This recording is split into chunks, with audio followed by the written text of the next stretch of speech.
Chaque mercredi, retrouvez l'émission Le sport a changé ma vie.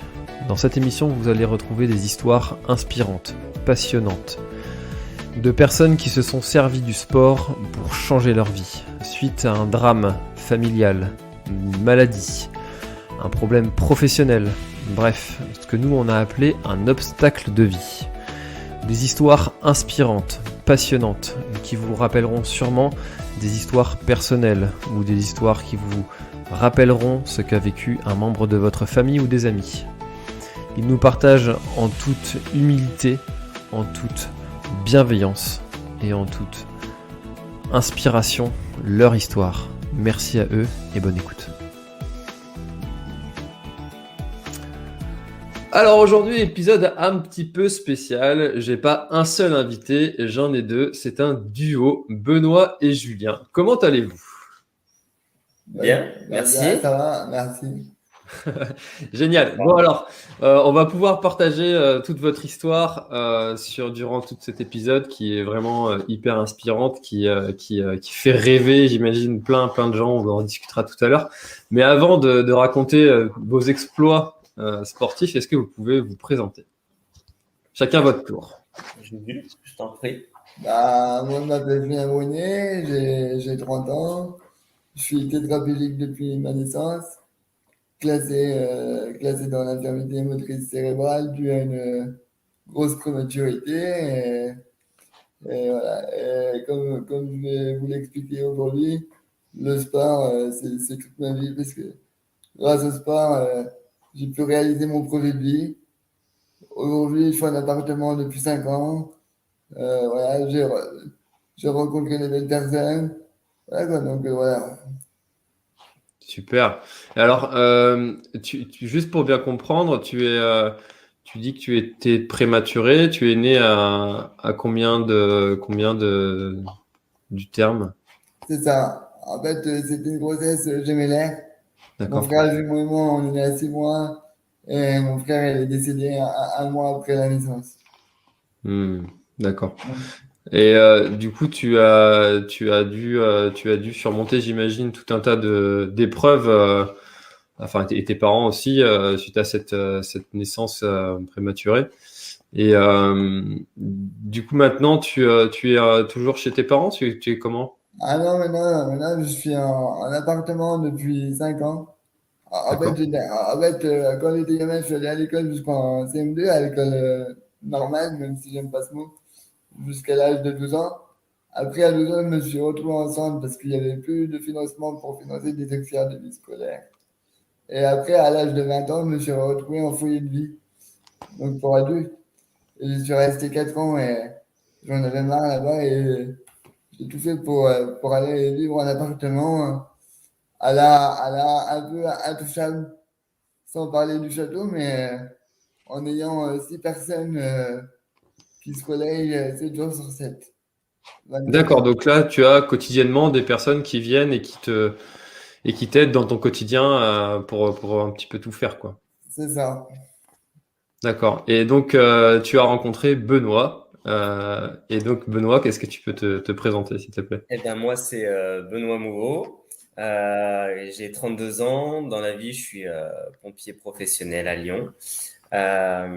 J'ai découvert Juju par le biais de ma compagne, Stéphanie, qui est son auxiliaire de vie, une de ses auxiliaires de vie, en fait.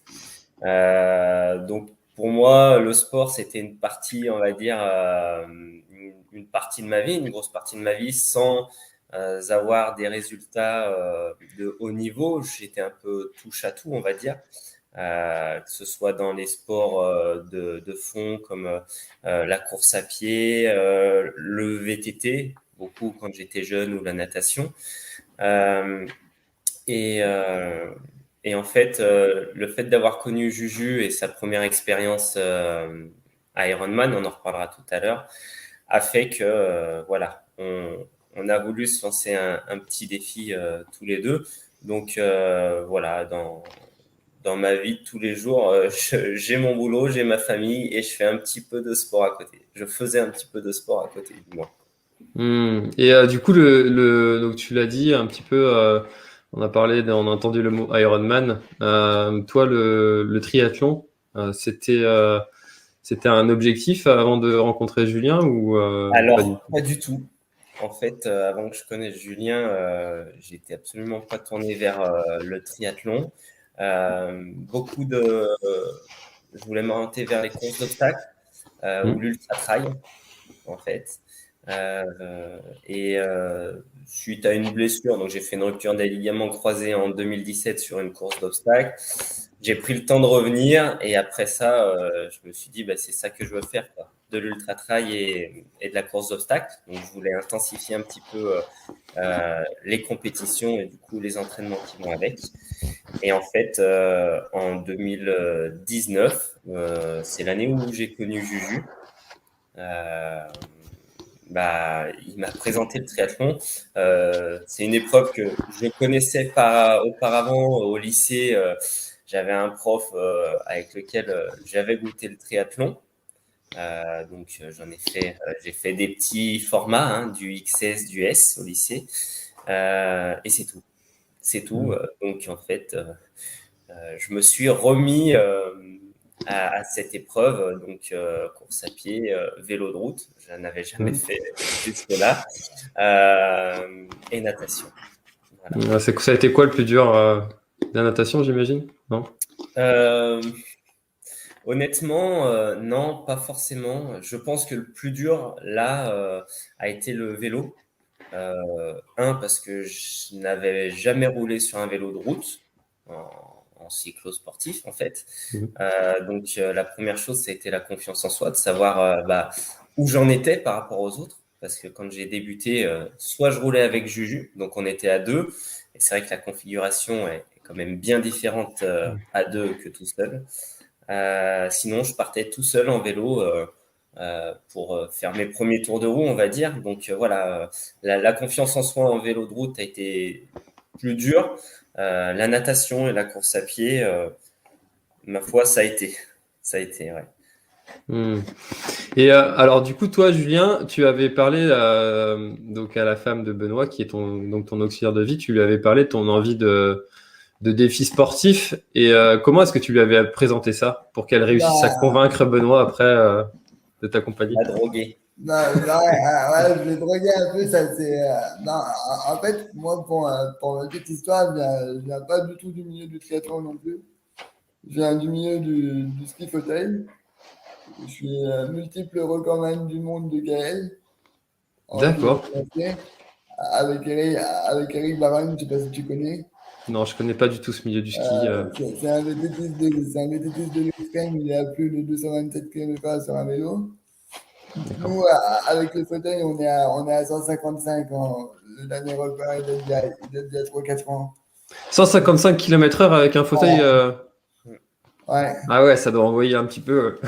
Eric Baron, c'est ton parrain, Juju. ouais, c'est notre Et, parrain de l'association. et son nom de scène, il est connu sous le Sous le- Baron Rouge.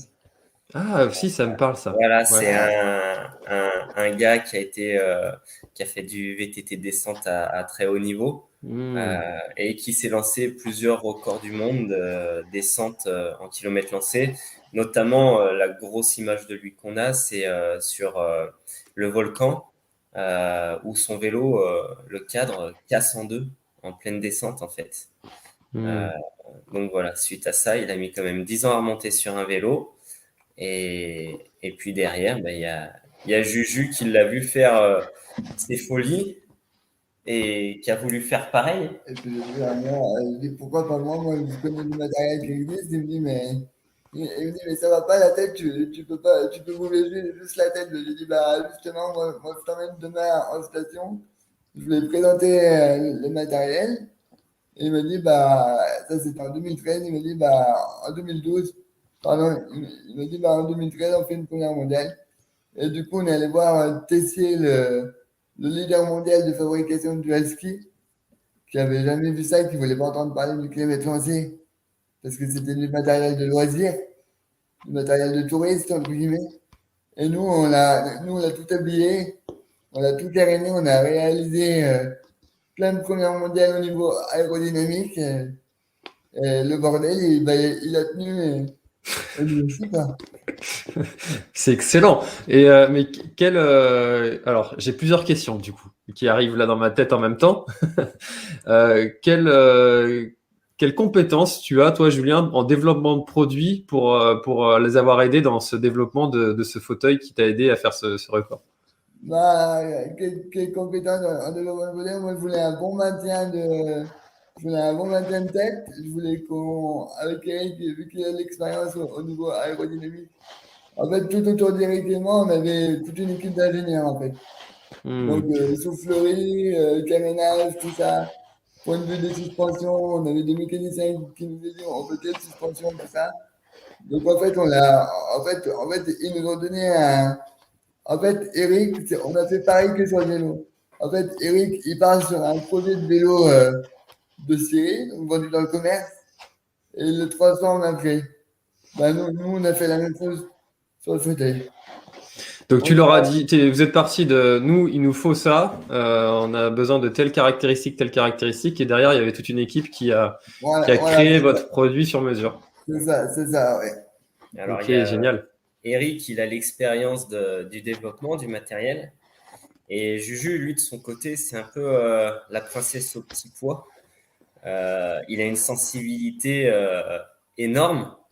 Euh, Si ça se traduit pas au niveau en termes physiques, lui, toutes les sensations, il ressent tout.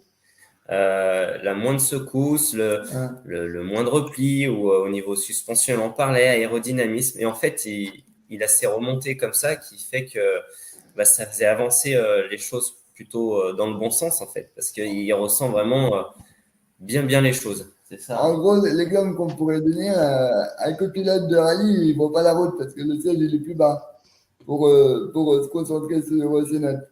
Mais il sent tous les mouvements de la voiture dans son bassin, dans ses hanches, dans son dos, dans ses jambes. Ben, moi, c'est exactement pareil. Ah, je savais pas ça que le copilote était un petit peu plus bas, c'est intéressant. Et alors, comment tu fais pour concrètement quand tu es en haut de la piste, c'est le moment de se lancer. Comment ça se passe? Il y a quelqu'un qui te pousse et puis c'est parti. Ah, non, il n'y a pas quelqu'un On qui se nous retrouve en pousse. bas. Il n'y a pas quelqu'un qui nous pousse, au contraire. Il y a quelqu'un devant nous et sur les côtés parce que la piste, elle fait 45, la piste, elle fait 45 degrés là où je me lance. Moi, personnellement, je me lance à 200 mètres du sommet. Eric, quand il parle du sommet, c'est 90 degrés, hein. Donc, Ok, on a des personnes devant, on a des personnes encordées, en fait. On a des personnes devant en crampons glace qui nous maintiennent. Et dès qu'ils nous demandent si on est prêt, si la piste est propre, voilà quoi, le top départ, il est donné.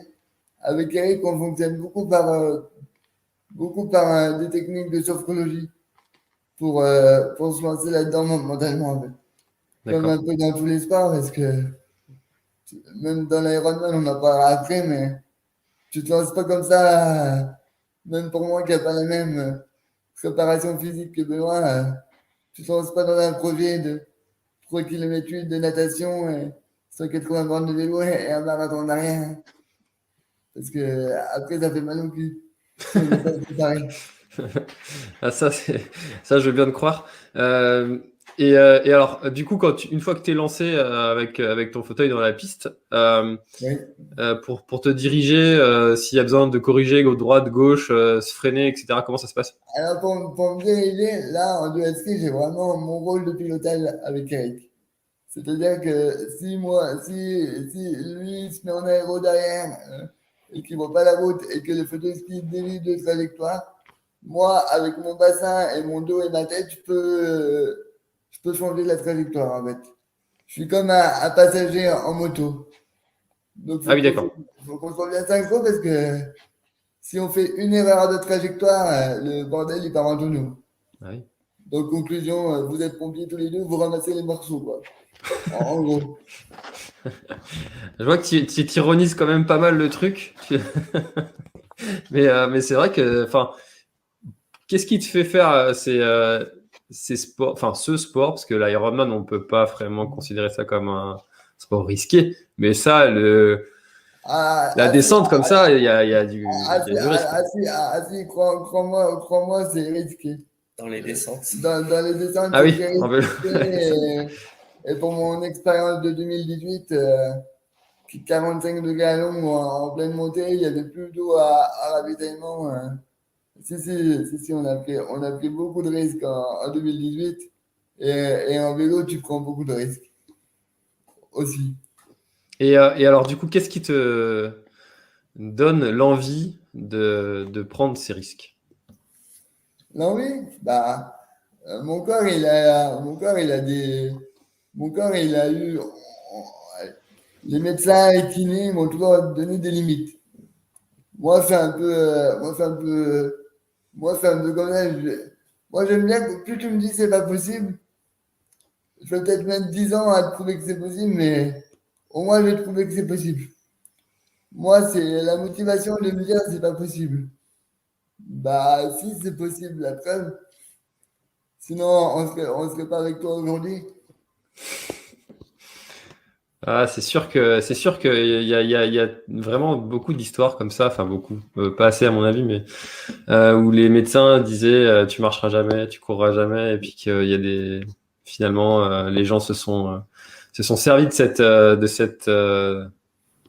cette incapacité qu'on leur a donnée, vendue, pour justement courir encore plus vite que ce qu'ils auraient couru s'ils n'avaient pas eu ce problème-là. Ouais, c'est les barrières Mm. qu'on leur impose. Moi, c'est ça qui m'a frappé un petit peu avec Julien tout autour de cette préparation, en fait. C'est que on se rend compte que bien souvent, c'est pas les personnes elles-mêmes atteintes d'un handicap qui freinent, mais bien souvent, c'est l'entourage le plus proche, parce qu'on leur dit mais tu t'es déjà fait bien assez mal comme ça, ou tu vas pas en rajouter derrière, alors que si on leur laisse la porte ouverte, mais ils ont qu'une envie, c'est de faire comme tout le monde, et même mieux que tout le monde. Ils ont envie de franchir ces barrières et prouver que bah eux ils sont comme tout le monde. Tout est possible en fait, mais pour ça bah il faut leur laisser l'opportunité, et il y en a beaucoup trop, je pense, à qui on met des barrières. Euh, Peut-être à juste titre, parce qu'on s'inquiète, parce que c'est la famille proche, c'est l'entourage, forcément. Mais si on les écoutait un peu plus, ils feraient beaucoup plus de choses. Mm. Mais j'ai envie de te dire que c'est vrai pour tout le monde en fait, et pas forcément que pour les personnes qui ont un handicap. Tu fais du ultra-trail, tu as dû déjà entendre sûrement plein de fois des gens te dire c'est beaucoup trop, tu vas te niquer les genoux, tu vas te niquer les machins. Ah bah, En fait, les bons conseilleurs sont pas souvent ceux qui sont avec nous dans les efforts, ça c'est sûr. c'est ça, c'est exactement ça. C'est que les gens, en fait, ils ont envie de protéger, mais parce que eux se sentiraient incapables de le faire eux-mêmes, et du coup, ils se C'est disent ça. que toi, tu es dans la même situation, alors que, bon, pas la même vie. Ils se mettent leurs limites. C'est Mais, mais, ça, et puis ils veulent te les imposer. C'est ça. mais comme je dis souvent, hein, nos propres limites sont celles qu'on veut bien s'imposer, hein. C'est ça, c'est exactement ça. Et souvent, c'est des limites qu'on croit avoir, alors que elles sont toujours, ou Elles sont souvent, bien moins au-delà. dépassables. Ouais. Moi, je vois en 3 ans de préparation, je me dis, mais musculairement, au niveau de la posture et tout, des fois, je mets pas tout seul, je me dis, mais je suis super bien évolué, quoi. Parce que j'ai trouvé les gens qui font ce qu'il faut derrière, et je fais ce qu'il faut. Et bon, bah, pour moi, voilà, on va pas se cacher la vérité. Pour moi, c'est 70% dans la tête et 20% dans les jambes. Alors justement, Julien, ça ressemble à quoi ta préparation pour un Ironman? Ma préparation pour un Ironman, beaucoup d'étirements, beaucoup de kiné, beaucoup de maintien de posture pour bien tenir longtemps, pour pas avoir mal aussi. Euh, Hydratation aussi pour éviter les crampes. Parce que moi, dès que j'ai une crampe, et ben, euh, sur le fauteuil, par exemple sur le vélo, je peux pas bouger les jambes. Donc dès que la crampe elle va apparaître, et ben, du coup, elle va me tenir compagnie tout le long. Ah ouais.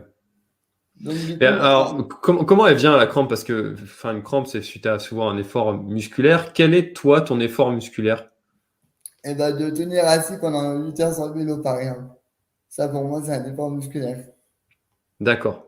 Et Ok. puis il y a aussi Juju, il est très spastique. Hein, si Ouais. au moindre bruit, il est toujours tendu musculairement. Et au moindre bruit, j'ai des chiens, dès que ça va se mettre Ah, vous voyez, à peine, aboyer, des bruits assez fort. spontanés, Julien, il va tout de suite se Ah oui. crisper. Et en fait, lui, c'est ça aussi qu'il faut qu'il gère, c'est sa spasticité et le fait de musculairement ne pas avoir de crampes. Donc en fait, tout Voilà. ça, ça passe par un relâchement musculaire et mental, parce que, comme il dit, hein, pour lui, ça passe énormément par la tête. Et puis aussi, bah, c'est toutes les heures passées, je pense, dans nos entraînements, sur le vélo, dans le fauteuil ou dans le canoë, à accepter en fait la douleur et la longueur de l'effort. Au début, on faisait des sorties vélo de 2 heures. Euh, il en avait plein de derrière. Et maintenant, on est sur des sorties de 8 heures. On va aller jusqu'à 10 heures pour l'Ironman de Vichy. Donc voilà, il va falloir qu'il subisse ça Hein. et qu'il Mais appréhende ça mentalement de façon à aller encore plus loin et d'être frais pour la course à pied. un exemple, notre premier 100 km à tous les deux, mais j'ai fialé ma mère tout le long du parcours parce que c'était horrible. Mon corps, il n'était pas habitué à autant d'endurance. Et c'est pour ça qu'après, je me suis rapproché. Après, on y croit pas, mais moi, j'y crois parce que ça m'arrange pour moi. C'est pour ça qu'après, par l'intermédiaire de ça, je me suis dit, mais qu'est-ce que tu peux faire de plus à part la kiné pour améliorer ça? Et bah, sophrologie. Là, il y a pas longtemps, j'ai entamé l'hypnose, j'ai fini mes 6 séances. Et c'est vrai que je pratique un petit peu tous les jours. Je me suis fixé un ancrage pour être bien confort, pour être bien prêt pour la course à pied derrière. Parce que moi, c'est pas le vélo qui me fait peur, ni la natation. C'est comment être frais pour 42 km à pied derrière. Hmm. Après, voilà. Après la natation, vélo, on sait faire. Mais le problème, c'est qu'on va pas poser le vélo. On va pas poser le vélo derrière et on va pas rentrer à la maison tout de suite. Hmm. On va rentrer à la maison beaucoup plus tard. Donc, donc voilà quoi. Et alors, pour se rendre compte, c'est combien de temps que vous allez mettre pour chaque épreuve Pour en l'Ironman esti- de Vichy, on part sur 1 heure et demie, on va dire, de natation. Derrière, on va partir sur 10 heures de vélo. Et ensuite, on va terminer avec le temps qui nous reste pour le marathon. Donc voilà, on se rapproche je pense, des 4h30, 5 heures pour le Hmm. marathon, si tout va bien. Voilà. Donc on a deux objectifs. On a une barrière horaire en fait de 17 heures au global, parce qu'on est en équipe dite spéciale avec Julien. Donc on a 1 heure de plus que la personne, on va dire, lambda. Et nous, notre objectif un petit peu caché, notre carotte, en fait, ça serait de le faire en 16 heures dans la barrière horaire Normal. voilà, normale de Monsieur Tout le Monde, parce que Hmm. bah, finalement, on est Monsieur Tout le Monde. Donc, si les autres y arrivent, nous, Ouais, on devrait y arriver aussi. c'est ça. Et alors, qu'est-ce qui détermine la performance? Est-ce que c'est vraiment un travail d'équipe ou est-ce que finalement, toi, Benoît, c'est vraiment dépendant euh, uniquement de ta condition physique à toi? Non, il y a les deux. Il y a, alors, pour ma part, il y a le physique, il y a la résistance à l'effort dans la longueur, c'est une chose, mais en fait, à deux, vu l'effort que euh, c'est le fait qu'on soit à deux, c'est bah en fait c'est du travail mental et à deux c'est ça qu'on travaille en fait, c'est le soulagement mental et dans cette direction-là, c'est là où notre binôme il est important, c'est que en fait il y aurait pas Juju mais j'aurais les mêmes contraintes, bah, je suis pas sûr d'aller jusqu'au bout. Là, le fait qu'on soit deux, quand même, Juju, il pousse pour que, voilà, quand ça va pas, il le voit très bien, hein, il l'entend. Quand je suis dans les moments un peu plus durs, il est derrière et il a les bons mots juste après l'effort pour me relancer et dire allez, c'est bon, on y va. Et voilà. Donc là, le binomage là-dedans, dans ces efforts difficiles, est vraiment super important. Et c'est en ça que le binôme, il est excellent pour tous les deux, quoi. Et c'est pour ça que je disais, moi, pour le marathon derrière le vélo, c'est pour ça que je veux gagner un maximum de fraîcheur physique. Parce que si Benoît il commence un peu à péter derrière et moi je suis tout cuit, bah, ça s'arrêtera là parce que j'aurais plus les mots. J'aurais déjà plus les mots pour mon propre corps. Alors, du coup, je n'aurais pas les mots pour lui non plus. Donc, c'est pour ça que mon objectif en hypnose, après, je le répète, on y croit ou on n'y croit pas, mais c'est d'arriver frais pour le marathon à un minimum. Non, mais c'est tout à fait cohérent en fait d'entendre ça, parce que mentalement, c'est vrai que de rester assis et se concentrer sur rester sur une position, parce que j'imagine que sur la natation, sur le vélo, s'il y a quelqu'un qui bouge dans tous les sens comme ça derrière, ça doit être perturbant pour celui qui est devant ou derrière. Et du coup, toi, Julien, tu as ce travail-là de concentration, de gainage, de maintien du corps dans un mouvement cohérent pour ne pas gêner la personne qui est devant ou derrière. C'est ça. Donc ça s'entend tout à fait. C'est vrai que personnellement, comme j'ai jamais eu à faire ce type d'effort, c'est un peu inconnu pour moi, mais comme tu vous l'expliquais, ça semble tout à fait juste et cohérent. Donc quoi, mais c'est vrai que les techniques de sophrologie et d'hypnose. Alors, tu peux nous donner peut-être un entraînement type que tu fais en préparation mentale? Ouais, en sophro, par exemple, je prends une grande inspiration, je contracte tout mon corps pendant 5 secondes, je fais en apnée, et après je le relâche et j'expire tout, et elle voit la formule magique, voit mon corps qui se relâche tout. Et moi qui fais beaucoup de piscine aussi, parce que je ne l'ai pas précisé tout à l'heure, mais pour participer au triathlon handisport, il faut que la personne en situation de handicap, c'est-à-dire moi, on soit capable de se retourner tout seul du bateau au cas où si on tombe à l'eau. Donc moi, j'ai appris ça en 2015, avant de faire l'Ironman 2018. J'ai mis 3 ans. Je prenais des cours de natation à la piscine d'un petit village à côté de chez nous, à Pont-de-Vaux, pour apprendre justement à me retourner sans gilet et avec gilet.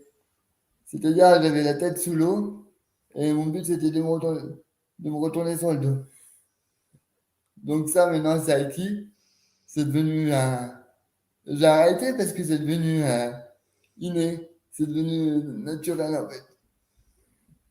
D'accord. Et comment tu fais? Comment je fais? Eh ben, avec la tête, avec les bras, avec les jambes, et avec le ventre.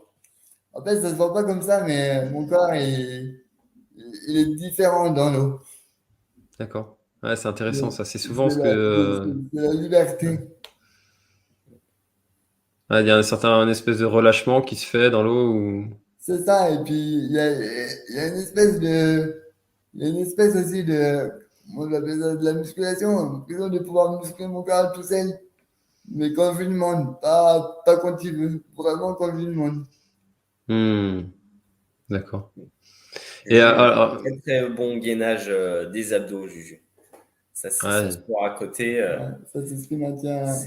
Il a des abdos de fer et il sait s'en servir correctement. Donc, non, c'est ce qui l'aide aussi à faire ses retournements. Et Il a un bon gainage. puis au niveau du cou aussi, la tête. Mais tu vois, quelque part, c'est pas pour rien si j'ai fait ce chemin-là, ski et triathlon derrière. Parce que je pense que j'aurais fait l'inverse. J'aurais pas été comme ça aujourd'hui. hmm. Et alors, tu en as parlé un petit peu, du coup, Julien, c'était une de mes questions, justement, de savoir Comment est-ce que les organisateurs d'Ironman ou de triathlon de façon plus générale accueillent le fait de vouloir le faire comme ça en binôme avec une personne en situation de handicap? Alors en fait, l'avantage du triathlon, moi j'étais impressionné pour mon premier triathlon à Nice, c'est que voilà, donc, tu es sur la plage, t'attends le départ, tu te piques dessus comme tout le monde, hein, il y a des gens qui vomissent. Puis là, d'un coup, tu tournes la tête à gauche, tu te dis, ah, t'en as un qui enlève la prothèse de jambe, et comme une autre, et pour la natation. Mais en triathlon, c'est normal. Et c'est le seul sport où t'as pas de différence, en fait.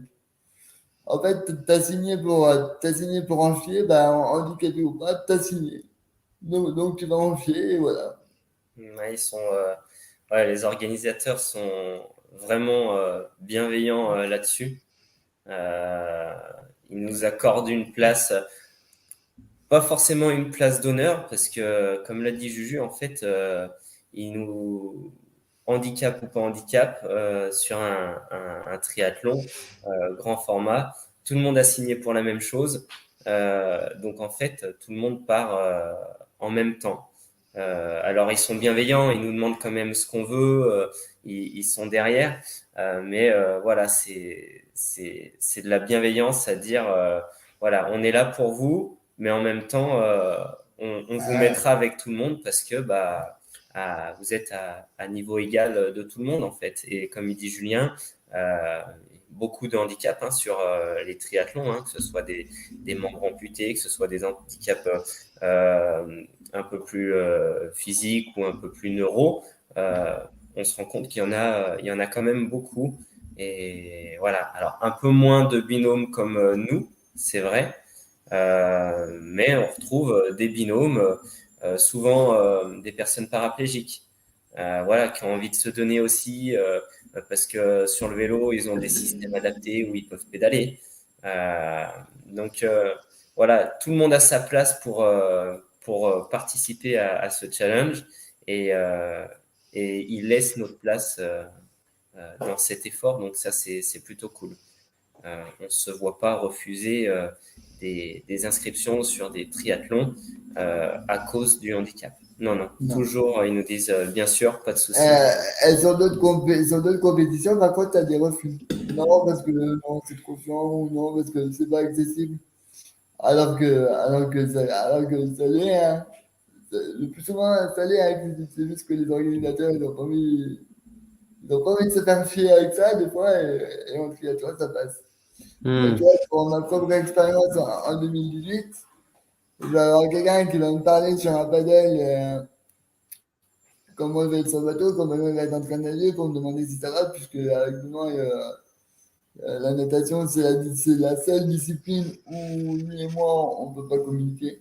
Ah, donc là, Donc, tu vas avoir quelqu'un en paddle qui va te suivre tout du ouais, long pour voir c'est ça. si tu... Ah, c'est génial ça. C'est ça. C'est top. Et par contre, sur le vélo, c'est la même galère. Il y aura personne à côté de nous, personne ne pourra, personne pourra nous aider si on clame une roue, s'il faut faire un transfert. C'est les mêmes règles que tout le monde. À part en zone de transition où ils autorisent deux personnes, en fait, pour faire mes transferts pendant que Benoît se change, tout ça. Et nous qu'on change de fauteuil, quoi. Et il y a beaucoup de gens comme ça qui le font en binôme. Eh ben, Généralement, les Ironman, ils en prennent deux par an. ouais. Alors après, il y en a beaucoup. On s'est rendu compte dans cette préparation que beaucoup de personnes essayaient d'adapter la pratique, que ce soit au vélo ou au triathlon, des personnes handicapées. Donc, nous, on a pu recenser, on va dire, peut-être une dizaine de binômes là en France euh, qui se lancent là-dessus. Après, sur des formats très longue distance comme les formats Ironman, on est un peu moins. Mais il y a du monde. Je pense notamment à la Team Waze, les deux frères Franck Avila, Théophile et Valentin. Salut, qui ont réalisé l'exploit sur Vichy déjà. Il y avait un papa corse et son fils qui l'ont fait aussi à Nice. Donc voilà, je pense que de plus en plus, en fait, des personnes se lancent là-dessus. Et j'espère que c'est du fait de voir des personnes comme Julien et moi se lancer ces défis, parce que c'est aussi à ça que ça sert pour nous de se lancer sur un Ironman, c'est de montrer à tout le monde et de montrer notamment aux personnes tétraplégiques ou handicapées lourds que peu importe le handicap, finalement, on peut se lancer sur des épreuves en binôme certes, mais voilà, on le fait et on le fait ensemble. Donc ça, c'est une bonne chose et il faudrait que ça continue dans ce sens-là. Et ces personnes-là, en fait, comme nous, euh, se retrouvent face à des problématiques de matériel, en fait. Peu de choses existent en vélo. Il n'y a pas de vélo qui existe. On a dû le faire, faire du sur-mesure. On prend des vélos type vélo cargo qui sert à faire des transports de marchandises, notamment dans les grandes villes, ils en utilisent beaucoup. Et on adapte un siège dessus pour partir. Et j'espère qu'au fur et à mesure des années, avec la participation de plus en plus nombreuse de binômes comme nous, les professionnels se penchent sur du matériel adapté pour élargir cette pratique à un maximum de personnes. En fait. Mais moi, sans ce que du pénal, je pense que là-dessus, cette année, ça va bouger parce que moi, je me suis fixé un petit objectif personnel. Déjà, c'est de le finir. Mais nous, c'est le 22 août et le début des paras à Tokyo, c'est le 24.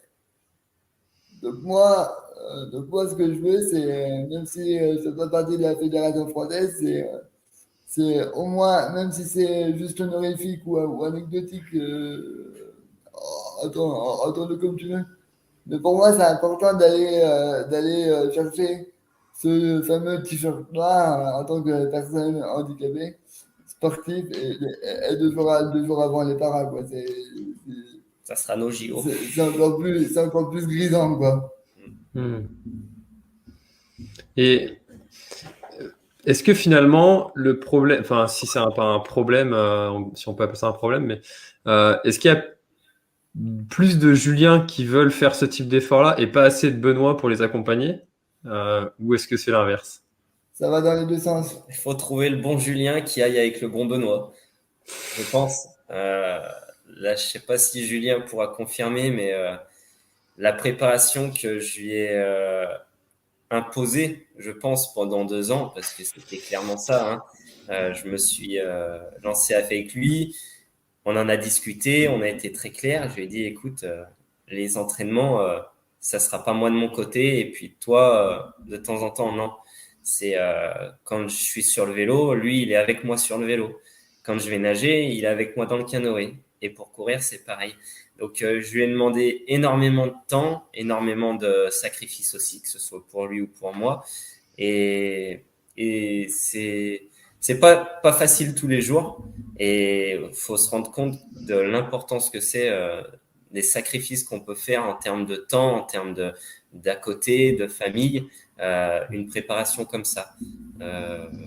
C'est ouvert à tout le monde, mais il faut vraiment bien être fusionnels tous les deux pour que ça marche. Parce que, comme tout le monde, comme un bon petit couple, on a nos petites engueulades, on a nos beaux moments aussi. Donc voilà, il faut que ce soit solide pour que ça tienne et que ça avance dans le bon sens. Après, oui, c'est des sacrifices, mais quelqu'un qui veut beaucoup d'argent, bah, t'es obligé de te sacrifier au boulot. Et nous, on s'est sacrifié pendant 2 ans et on est proche du jackpot. Donc, voilà, on va tout faire pour mettre les dernières pièces qui restent dans la machine. Et puis, voilà, quoi. Alors, vous parlez de énormément de temps. C'est vrai que le triathlon, c'est connu pour ça, pour être un sport qui est très chronophage. Parce que la majorité des personnes, ils ont un sport auquel il faut qu'ils s'entraînent. Là, il y en a 3, avec leurs spécificités. Surtout le vélo, qui est très chronophage. Et tu le disais tout à l'heure, c'est un objectif de 10 heures de temps passé sur la selle. Donc, ça se prépare, tout ça. Pour se rendre compte un petit peu depuis 2 ans, s'il y avait une semaine type d'entraînement, qu'est-ce que ça serait? C'est une semaine moyenne, c'est 12 à 20 heures de sport par semaine. avec dedans une sortie vélo, plus une sortie course à pied, plus une sortie natation avec Juju. Et moi, de mon côté, en solo, pareil. Donc, on est sur déjà 6 sorties, plus les à côté, tout ce qui est renfo à côté. Donc, ouais, c'est ça. C'est entre 12 et 20 heures. On est plus les semaines de 20 heures. On n'en a pas fait énormément non plus, mais entre 12 et 18 heures, ouais, ça c'est pas rare. C'est pas rare. Ces derniers temps, un petit peu plus, parce que je sors de blessure. Je me suis fait opérer du genou. Mais ouais, là on revient à un niveau où on passe beaucoup de temps. Celle qui en parlerait le mieux, c'est ma compagne. Mais voilà, ouais, Il n'y est pas pour rien non plus dans le fait que tu sois là où tu en es. Non, ouais, c'est sûr. Donc, il faudra pas qu'elle vienne se plaindre. Mais je plaisante. Non, mais c'est vrai que on parlait de sacrifice, ça en fait partie aussi, et on est content d'avoir des personnes qui nous soutiennent et qui sont là derrière, parce que bah, mine de rien, on n'est pas souvent là à la maison quand elle est là, on part s'entraîner et voilà. Donc ouais, il faut vraiment du soutien derrière et on est content de les avoir quand même. Ah bah c'est primordial, hein. Si la famille suit pas, si la famille passe son temps à râler parce qu'on n'est pas là, ça tient pas, hein. C'est Non, ça, ouais. ça tient pas. Et moi, ma famille, ils ont mis du mal ils ont mis du temps à comprendre ça. Et puis, au fur et à mesure des années, ils l'ont compris. Et maintenant, bah, rendez-vous le 22 août et Dernière ligne droite. Ouais, on est dans la dernière ligne droite, là, tout s'accélère. Mm. Et bah, je pense que de toute façon, avec Juju, on a fait le plus dur, c'est-à-dire la préparation, hein. C'est 2 ans de préparation, donc on a fait ce qu'il fallait. Maintenant, après, l'Ironman, c'est voilà, c'est la cerise sur le gâteau. C'est bah, le jour J, si tout se passe bien et qu'on va jusqu'au bout, voilà, ça sera l'accomplissement.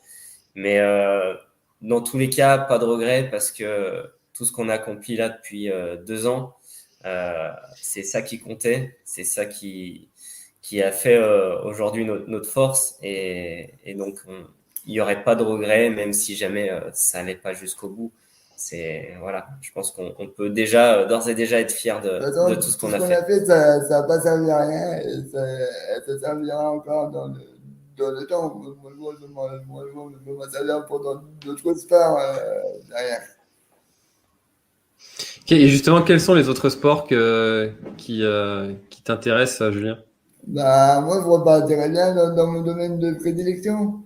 Le ski, faire une première mondiale en Super G, par exemple, ça s'est jamais fait en binôme. Donc, pourquoi pas faire une première mondiale et puis surtout, pas abandonner le triathlon, ne plus faire d'Ironman, mais faire un triathlon L, un triathlon M, plus dans le fun. En fait, après, une fois qu'on aura touché le sommet, ben, on aura envie de redescendre et redescendre dans le loisir. Hmm. Même si aujourd'hui on prend du plaisir, hein. Mais comme l'a dit Benoît, c'est du sacrifice. Donc, redescendre dans le loisir et redescendre dans plus regarder une moyenne, plus regarder un chrono. Au contraire, juste, juste le faire et peu importe, c'est pas grave si je mets une demi-heure de plus pour faire un S. On est, on l'est pas encore, mais on le sera, du moins, je le souhaite.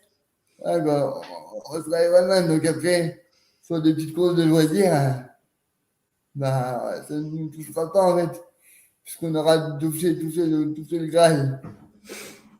Le Graal, il va être le 22 août. En tout cas, vous avez l'air d'être super confiant et il en faut de la confiance pour partir sur un engagement comme ça. Qu'est-ce qui vous, je cherche le bon mot, vous inquiète le plus ou vous angoisse le plus sur l'épreuve? Qu'est-ce qui pourrait se passer qui mettrait à mal votre réussite? Le vélo, Une provenance en c'est vélo. c'est la partie, on va dire, la plus délicate parce que c'est là où on nous impose des barrières horaires. Euh, donc, il faut pas qu'on traîne. Il nous faut pas de soucis sur le vélo. À l'allure où on va rouler, bah, ça nous permettrait pas des pauses énormes non plus. Donc voilà, tenir le rythme en vélo et ne pas se faire sortir sur des barrières horaires, c'est, si on peut dire, la plus grosse inquiétude. C'est ce qui va être voilà, la chose à pas louper. Après, si on fait comme on l'a toujours fait, tout devrait bien se passer. On n'a jamais eu de soucis sur le vélo et pourvu que ça dure. Et puis voilà. Après, une fois qu'on a pris le fauteuil, certes, ça sera peut-être les moments les plus longs de la journée, mais on aura fait pour nous le plus dur, en tout cas, le vélo. Un problème mécanique qui. Personnellement, dès qu'on sera avec le fauteuil, on rentre à la maison. Avec un petit détour. Quoi qu'il se passe, ce sera ça. Ouais. Mais faut déjà y aller sur le fauteuil. Je vois très bien cette idée de ça y est, maintenant c'est le retour, on retourne à la maison. C'est un peu cette idée aussi en ultra quand tu arrives à la moitié. Bon, bah maintenant qu'on est là, il n'y a plus qu'à rentrer. Il n'y a plus qu'à rentrer. C'est marrant. Alors, ça fait déjà 45 minutes qu'on est en train de papoter avec cette histoire hyper inspirante que vous êtes en train de nous raconter. Julien, j'ai l'habitude de poser dans cette série Le sport a changé ma vie une question qui pour tous ceux à qui il est arrivé, ce nous on a appelé un obstacle de vie. Donc pour tous les invités, ils ont chacun leur spécificité. Ouais. Toi, c'est cette tétraplégie qui t'est tombée dessus à la naissance. Qu'est-ce que tu dirais que ça t'a apporté de positif? Eh ben, moi, à l'âge de mon adolescence, c'était un obstacle. Aujourd'hui, c'est une farce qui me permet de faire plein de choses, de rencontrer plein de gens, de partager, voilà. Et moi, ce que les jeunes ne savent pas, c'est que le triathlon, c'est une discipline très individuelle, si je peux dire. Donc, très égoïste, parce que les mecs, ils sont sur leur vélo, ils sont couchés, ils sont tout seuls, personne ne leur parle. Et ben, quelque part, moi, c'est ce qu'on a toujours dit avec Eric. On a transformé, Eric, il fait partie parce que moi aussi, d'ailleurs, en fait, on a transformé les disciplines dites individuelles, qui pour moi ne veulent rien dire, en disciplines collectives. Si on ne partage pas la même passion ou la même discipline, c'est que sur le binôme, soit il y a un sur les deux où la discipline n'est pas faite pour lui ou n'est pas faite pour l'autre. Moi, ce que j'aime bien dans leur discours, c'est le partage. Comme on voit pas comme on voit pas ça ailleurs, quoi. C'est La personne, elle galère, mais elle n'est pas toute seule à galérer, du coup. c'est vrai que comme vous l'avez dit plusieurs fois là, quand tu es au départ d'un Ironman, t'es forcément dans la galère. Tout le monde est dans la même galère. Et là au moins t'as le loisir de pouvoir le partager et c'est Ouais, puis le handicap, c'est une force, c'est pas un. Ta vie, enfin, du moins la mienne, elle s'arrête pas là. Hein. J'espère qu'elle s'arrêtera pas après l'Ironman. Il y a encore plein de choses à faire.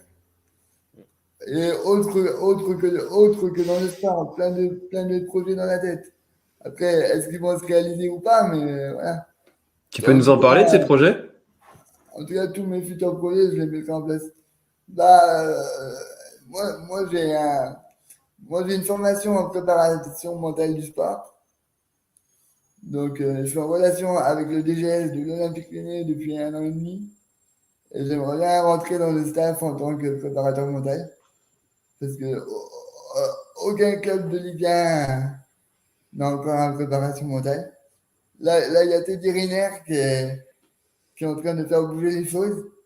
par rapport à ça, parce que lui, il le dit. Lui, il le dit depuis pas longtemps, mais c'est le seul qui le dit et qui le montre actuellement. Il a une psychologue depuis l'âge de 13 ans, depuis qu'il est rentré à l'INSEP, qui l'accompagne sur tous les événements. Donc, il a vraiment quelque chose à gratter, en fait. Quel que soit dans la catégorie handisport ou sport valide, il y a vraiment quelque chose à gratter dans le mental. Avant, on cherchait la performance physique. Exemple, en natation, la vitesse avec les combinaisons en peau de requin. Au jour d'aujourd'hui, on s'est dit, la puissance, ils l'ont, la vitesse, ils l'ont. Mais qu'est-ce qu'il faut faire pour garder cette puissance? Eh ben, c'est le premier, c'est le nerf de la guerre du corps humain, c'est le cerveau. Tout passe par le cerveau, en fait, tout passe par le mental. Et pour moi, la préparation mentale, c'est juste magique. Et c'est l'avenir des grands sportifs de demain. Et ben, je suis tout à fait en accord avec ce que tu dis. C'est vrai qu'on a énormément travaillé sur tous les aspects de l'entraînement, de performance, qu'est-ce qu'on peut adapter dans l'entraînement pour arriver au meilleur niveau à un instant T. Après, ensuite, ça a été la nutrition aussi. Il y a eu beaucoup d'études qui ont été faites sur la nutrition, qu'est-ce qu'il faut manger, quand le manger, pas manger, etc. Et je suis persuadé aussi, comme toi, Julien, que la préparation mentale, c'est le nouvel aspect qui va faire que les sportifs vont performer encore plus. Ceux qui vont s'y intéresser performeront plus que les autres. J'en suis convaincu. Il y a un exemple qui s'est passé au JO hier, l'américaine, la numéro 1 mondiale gymnaste. Elle a quitté le concours après son saut au cheval d'assaut. Au lieu de faire 3 bruits, elle en a fait 2. Elle a remis le survêtement et elle a déclaré en conférence de presse, j'ai abandonné la compétition parce que, oui, je sais, je suis la numéro 1 mondiale, psychologiquement, ça va plus, je suis plus dedans, j'ai l'impression de porter le poids du monde entier sur mes épaules. Donc, cet exemple-là, ça veut bien dire qu'avec les athlètes, au jour d'aujourd'hui, on travaille pas assez ça. Tout à fait. Tout à fait. Je suis tout à fait d'accord avec ce que tu dis. C'est à mon avis vraiment la suite des entraînements qui vont arriver. Alors à haut niveau et pas que. Je pense que même. Oui, Ouais, même avec des jeunes, même avec tout. tout à fait. J'ai eu l'occasion de travailler avec des jeunes. Déjà, tu leur poses la question pourquoi ils font ce sport-là, mais bah, ils réfléchissent. Déjà, c'est pas inné. Bah, tu dois savoir pourquoi tu fais ce sport-là. Et il y en a qui disent bah, parce que papa, il l'a fait. Donc, en Mm. gros, papa, il aurait été danseur étoile, tu aurais été danseur étoile. Dans certaines logiques, c'est ça maintenant dans leur tête aux gens, en fait. Ils savent pas s'approprier leur sport et leur vie. C'est ça qui manque mentalement. C'est tout à fait juste. Et, il y a encore un gros travail à faire de la part des éducateurs sportifs à ce niveau-là, c'est évident. Alors, Julien et Benoît, si là, dans notre auditoire, il y a des gens qui seraient inspirés par votre histoire et qui se disent moi, je veux faire pareil. Quel serait le conseil ou les conseils que vous pourriez leur apporter? Moi, Justin, vas-y, fais-le, crois. Fais-le, crois en toi, ça marche pas, mais au moins tu l'auras fait. Arrêtez de se poser des questions et puis foncez. Allez-y en fait. On voit toujours des choses qui nous plaisent au loin et on dit ah, j'aimerais bien. Et souvent, ce qui nous retient, c'est la peur de pas y arriver, la peur de faire le premier pas. Et en fait, on se rend compte que c'est bon, une fois qu'on a le pied dedans, rien ne peut s'arrêter et on peut aller que jusqu'au bout. Donc, faut foncer, Ah, foncer. Après, dès qu'on a le pied à l'étrier, c'est une drogue. Mais rassurez-vous, vous ne ferez pas une overdose. Ou du moins, si vous faites une overdose, cette overdose, elle est bonne. Elle est bonne pour votre corps, elle est bonne pour votre santé, elle est bonne pour plein de choses. Voilà, ne pas se mettre de limites Donc, et y aller. Donc, vive France 3 et vive le sport. Non, pardon, celle-là, elle est pas de moi. Effectivement, on n'est pas encore sur France 3, peut-être un jour, mais pas encore. Est-ce qu'il y a quelque chose que vous aimeriez ajouter dont on n'aurait pas parlé avant de se quitter? Ouais, n'oubliez pas de nous suivre à Vichy. On vous Alors balance les numéros de comment dossier. alors malheureusement l'épisode il sortira après votre épreuve, donc on sort là on est en juillet, on est le 29 juillet, le jour du tournage de Vichy, c'est le 22 août si j'ai bien compris, et l'épisode Vous il verrez cette sortira. vidéo, on aura fini. Non, mais sérieusement, moi, c'est un petit message à faire passer parce que c'est ce film qui m'a donné envie. Et j'ai même rencontré le réalisateur avec une actrice qui est venue Alors me est-ce que voir, tu peux en parler du film parce qu'on en a pas dit, on qui est en a pas venue me parlé. voir lors d'un record du monde. Regardez le film de toutes nos forces. Au niveau du handicap, au niveau du lien familial, c'était mon histoire. Voilà, moi, j'ai un papa qui est dans le déni au niveau du handicap. Et lui, dans le film, bah, c'était un papa aussi dans le déni. Et grâce à ça, bah, ouais, quoi, un père et un fils se sont retrouvés. Et puis, pour la petite anecdote, dans le film, donc c'est Fabien Hérault qui est aussi IMC. Et dans le film, donc, il est IMC, exactement comme moi. Et dans le film, il s'appelle Julien. Donc après, superstition ou pas, mais pour moi, il y avait un signe derrière, quoi. Et c'est pour ça qu'après, j'ai contacté le réalisateur. J'ai mis 6 mois pour trouver ses contacts. J'ai dit, il faut absolument que je le contacte et tout. Parce que le type, en fait, il a fait mon histoire. Sans le savoir. En gros, je me suis dit exactement ça, quoi. C'est ça. C'était en regardant de toutes nos forces, c'est vrai que bah, c'est l'histoire de Juju et puis l'histoire de ce qu'il s'apprête à faire. Ouais, c'est vraiment un très beau film et qui est très prenant et qui peut ouvrir les yeux aux gens aussi sur le monde du handicap et le monde du sport. Il est à voir, regardez-le, tout comme ce film 100 mètres qui est sorti là il y a quelques temps.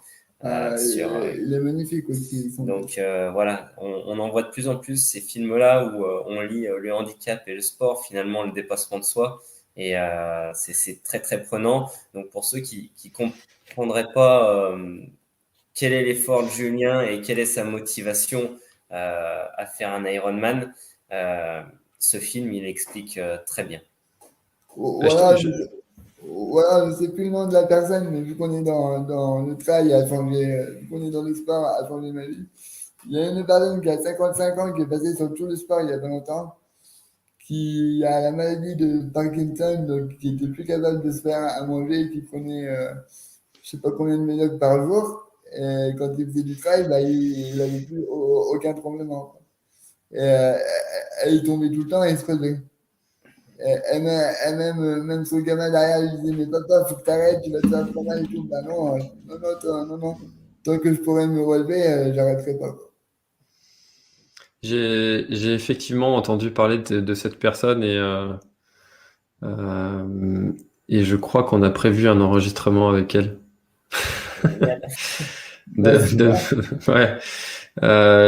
Donc ouais, on a prévu Bah, super. de la rencontrer. Bon, Donc bah, si ça te permet de voir la vidéo, bonjour à toi et, et on y croit. euh, merci beaucoup pour cet échange. Je croyais franchement, honnêtement, que le film était, en écoutant votre histoire, je pensais que le film était issu de ton histoire, Julien, de votre histoire. Et donc, c'est super inspirant. C'est une vraie force pour tous ceux qui nous écouteront et qui ont envie de faire la même chose que vous. En tout cas, même si l'épisode sortira après, moi, je vous souhaite personnellement bon courage Merci. pour cette épreuve qui en sera forcément une. Hein. Il va y avoir des moments durs, mais je vous fais confiance pour surmonter tout ça. En tout cas, vous avez l'air d'être un très très beau binôme. Donc ça fait plaisir à voir. Merci. Allez, merci beaucoup. Allez, merci. Allez. À bientôt. À bientôt, bye bye. Bonne continuation. Cet épisode est maintenant terminé, merci de l'avoir écouté jusqu'au bout, et si vous êtes encore là, c'est sûrement qu'il vous a plu, alors n'hésitez pas à le faire savoir autour de vous, c'est la meilleure façon de faire connaître le podcast L'Instinct Outdoor. Parlez-en, partagez les épisodes, merci beaucoup pour votre fidélité, et à très très bientôt dans un prochain épisode.